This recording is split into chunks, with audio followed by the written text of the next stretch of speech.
Hello and welcome to the third part of the opera gown. So in this part I'm gonna focus on the ruffles on the hem of the dress. And if you have the original dress still in mind, you might remember that there is this black ruffly train. And also on the front there are a lot of these ruffles, or rather volants than ruffles. And it looks very interesting on a dress. I haven't seen ruffles like this on dresses from that period. Obviously very long and wide trains were common, but this very tiny, many ruffles all around, it makes it first of all very hard to walk in, but as this was a stage gown it was probably not that important to walk very easily in it. As I think for the performance, Lina Cavalieri, who wore this dress, probably just stood in one place. So this is rather unusual, and I had some problems turning those volants into reality again, just because it was rather challenging to construct them. So I'm not quite happy with the end result. It doesn't look exactly like it does on a dress. I'm not gonna lie about that. I made them in the front a little bit too high and a little bit too, I added a little bit too much volume in the back. But anyway, I'm gonna show you how I made them, and I hope this video doesn't get too boring because it's mainly just very much of sewing. I made the ruffles out of a black polyester Georgette-like fabric and another layer of the same cotton I used for the base dress. There was also a lot of black lace involved, about 20 meters I think, or even more, and also a lot of cotton lace. For making the pattern I needed to figure out the circumference of the base. For that I needed two lines, as the dress is two layers of volants. The bottom line was about 20 centimeters up from the hem and high in the back. The second line was just a seam that connects train and dress part, which you could see in the base dress video of this series. I measured both of the lines, and with that length I could draft the pattern.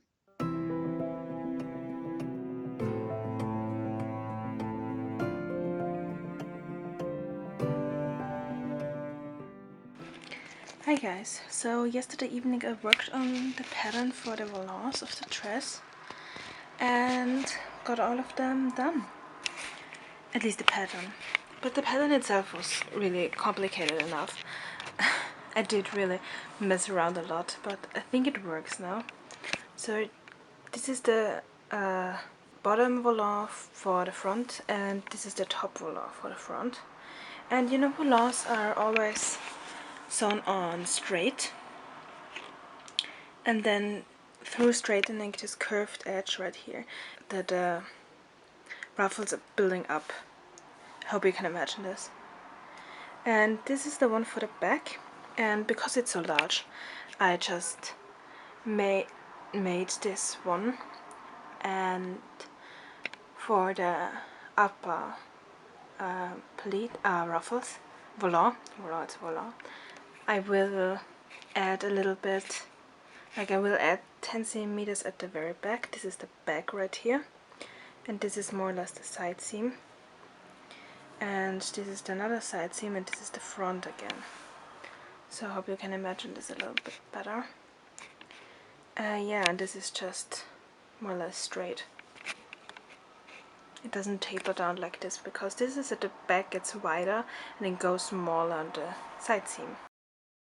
After cutting the volants out, I joined them all together on the side seam, center front and back. I used French seams for both the cotton layer and the black Georgette.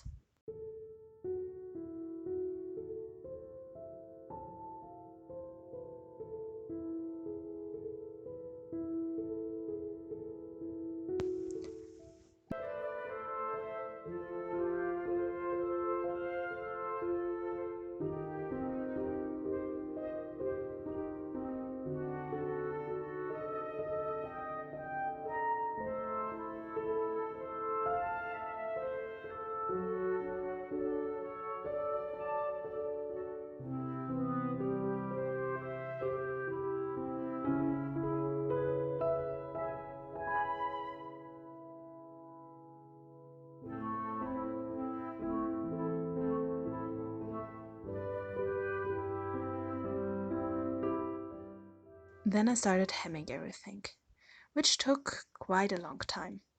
I started with the white volants first, where I made a rolled hem, which means I folded the edge over once and stitched it down. Then I trimmed the excess fabric away, close to the stitching, and folded over another time and sewed it in the same place as before.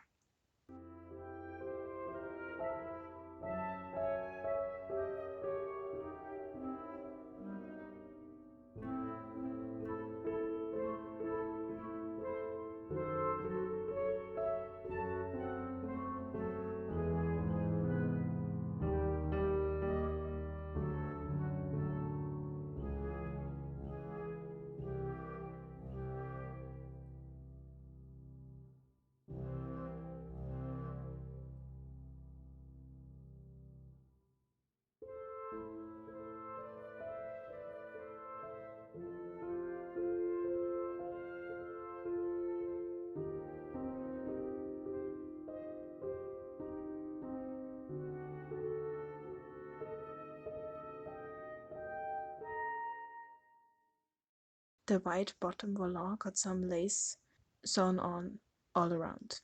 Since the edge was curved, I needed to make a few small pleats here and there so that the lace lies flat later on. Then I started on the black volants, which got hemmed differently. I sewed the black lace on the bottom 2 centimeters away from the edge because that was the seam allowance I cut. And luckily this lace had a little bit of stretch to it, so I could sew it on very easily around the curve.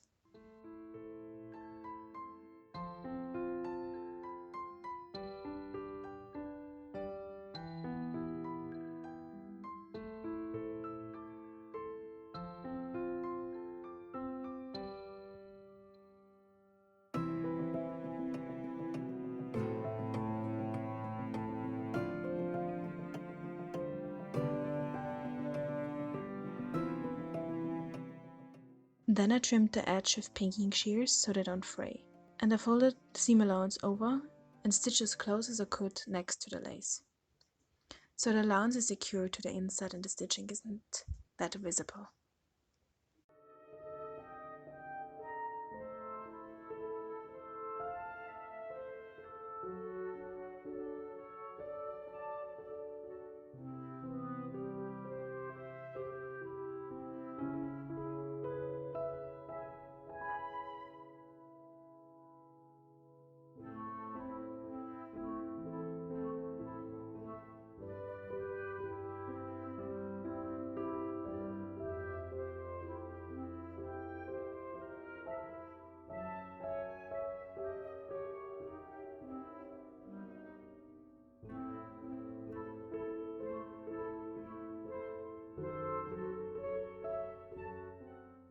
With all 4 volants hemmed, I could start to pin the 2 layers of the bottom and top tiers together.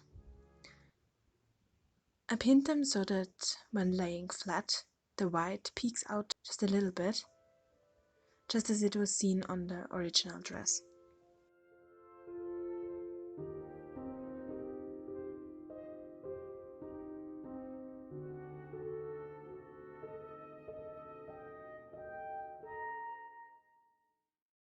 This got then stitched together and then stitched onto the dress. The bottom tiers simply got pinned in place on the base dress and then top stitched down. I didn't really care how that looked because the top tier covers the top of the bottom one. Speaking of the top tier, this was sewn with the black side, the right side, facing the base dress, so that the top edge of the volant is hidden later on. Sadly, I can just explain this part and couldn't film it because, as you see, the dress took over the whole desk and I couldn't place the camera anywhere without knocking it over. And with that, the hem of the dress and the volants are done. Sadly, I have to say that this video series is coming to an end for now because I reached the current state of the project and I'm working on the overlay at the moment, which is the most embellished part of the dress, and I still need a few months probably to finish that. So I hope you liked the videos until now, And thanks for watching this one, and stay tuned for other projects coming up.